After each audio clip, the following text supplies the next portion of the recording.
இயேசுவில் எனது அன்பிற்குரியவர்களே, உங்களுக்கு என்னுடைய இதயம் கனிந்த வாழ்த்துக்கள். வணக்கம்.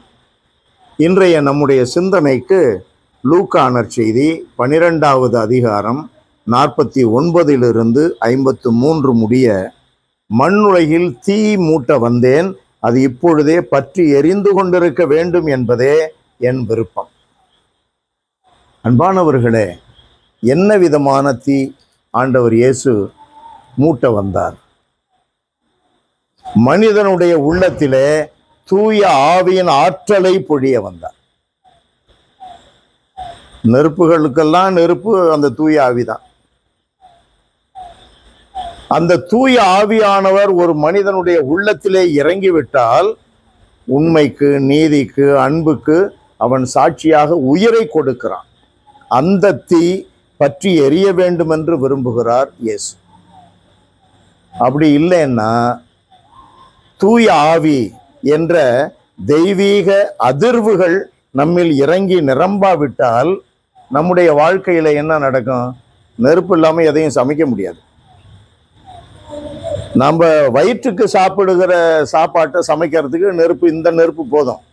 ஆனால் தூய ஆவி என்ற கடவுளுடைய ஆற்றல் இல்லாமல் விண்ணகத்திற்கான உணவை சமைக்க முடியாது. உணவின் பெயர் என்ன?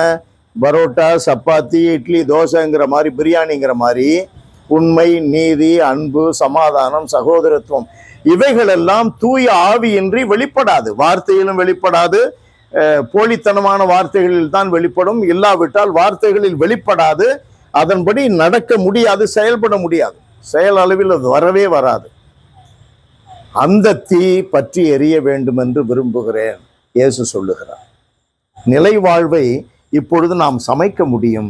நிலை வாழ்வுக்கான அந்த உணவை இப்பொழுது சமைக்க முடியும். அந்த தீ தூய ஆவியானவர். அன்பு நிறைந்த எங்கள் இறைவா, உம்மை போற்றி புகழுகிறோம் ஆண்டவரே. இந்த உலகிற்கான உணவை நாங்கள் சமைப்பதில் வல்லவர்களாக இருக்கிறோம். பல்வேறு உணவுகளை உண்பதில் நாங்கள் வல்லவர்களாக இருக்கிறோம். ஆனால் ஆண்டவரே, உம்மோடு நிலை வாழ்வில் பங்கெடுக்க தேவையான உணவாக தூய ஆவியின் ஆற்றல் எங்களில் இருந்தால் ஒழிய, தூய ஆவி என்ற தீ மூட்டப்பட்டால் ஒழிய, உண்மை, நீதி, அன்பு, சமாதானம், சகோதரத்துவம் என்ற உணவுகளை நாங்கள் சமைக்க முடியாது போய்விடும். ஆண்டவரே, எங்கள் மீது இரக்கமாயிரும். எங்கள் மீது இரக்கமாயிருந்து இந்த தீயாக இருக்கிற தூய ஆவியானவர் எங்களில் என்றும் இருக்க செய்தருளும்.